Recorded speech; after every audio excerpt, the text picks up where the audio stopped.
Right, welcome back to the channel. Really easy video today. I'm going to show you how to bleed your radiators. Now if you've never bled your radiators, there's probably a good chance that they need doing.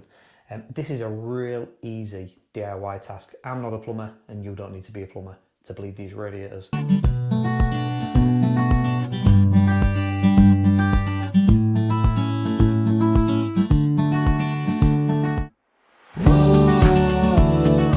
Now, one easy way to tell if your radiators need bleeding is if you feel them at the bottom and they're hot, and then feel them at the top and they're quite cold or lukewarm, that's because we have got air trapped in the system. So that's what we're going to do. We're going to bleed the air out. And all you need is a rag and a screwdriver. Even better if you've got a radiator key, but usually a screwdriver will do it. So what we're going to do first is we're going to nip downstairs and we're going to turn the boiler on so that the heating system's running and actively pumping water through the system. Right, before we start bleeding the system, let's just make sure our boiler is turned on and the heating is running. It's good practice to go around all your radiators and bleed them, but you'll probably find that the highest radiator in your house is the one with the air trapped in, because obviously the air goes to the top of the system if it can. So if, like me, most houses, if you've got an upstairs bathroom, you've probably got one of these tall towel rail radiators. Now these are a good place because they're taller, it means they're higher, they're like the highest in the system, so usually you find the air is probably going to be trapped in this radiator. So I've already gone round and bled all my radiators except this one. I can feel that this radiator is warm at the bottom and cold at the top, so I know this one's trapped with air. So I'm going to show you a really easy way to bleed them. Right, if we notice the top of this radiator, the two tops are slightly different. This is what we're looking for. All your radiators have one of these. If it's a normal radiator, it's probably on the end, but because this is a towel radiator, it's on the top. But that, as you can see, has got this little drain hole. That's where the water comes out of. And that screw,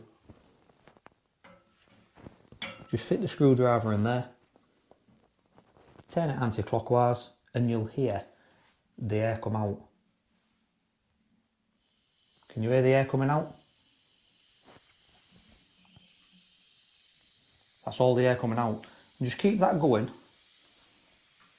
until water comes out. Now it's got a bit of a gas smell to it, but it's not gas. It's just like a stagnant smell. So don't worry about it thinking I'm letting gas out, you're not.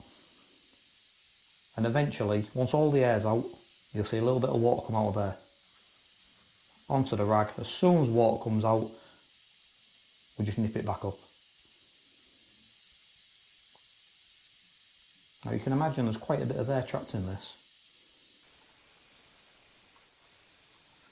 I can hear the water running into the radiator as the air is coming out.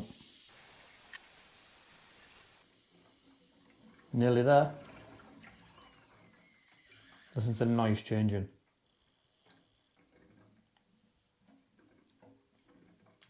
There we go, look at the water. Just nip that back up.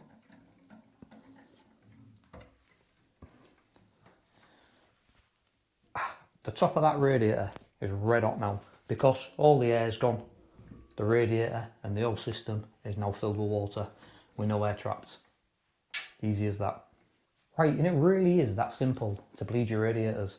So now what we're going to do is we're going to nip downstairs to the boiler, and I'll show you how to top the boiler back up as well. Because we've bled the air out, we've lost a lot of pressure in the system, so it might just need topping back up with water in the system, which could be a separate video, but we'll do it in this one.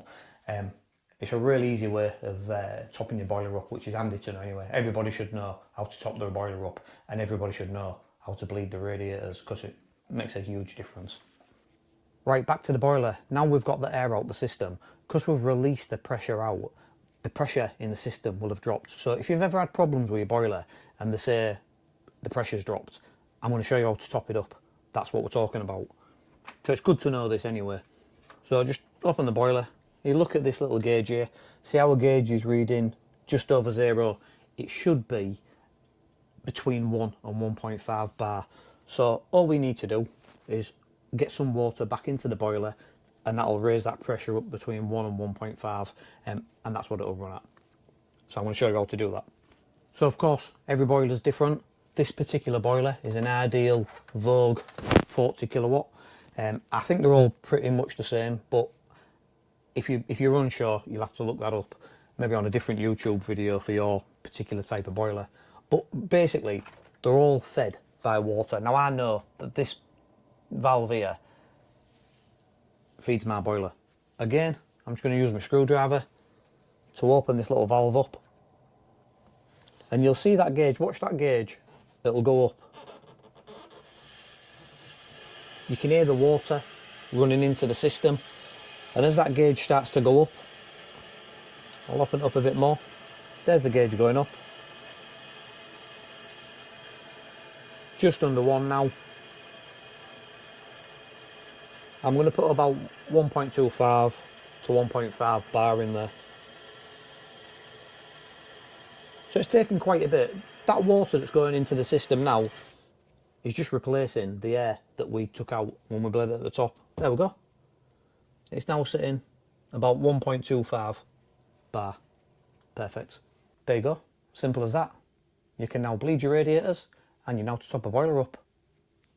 Proper DIY task. Like I said, you don't need to be a plumber or a gas fitter. Thanks for watching. If you like the video, give us a like and a subscribe. Check out the other videos for more useful and some useless information as well.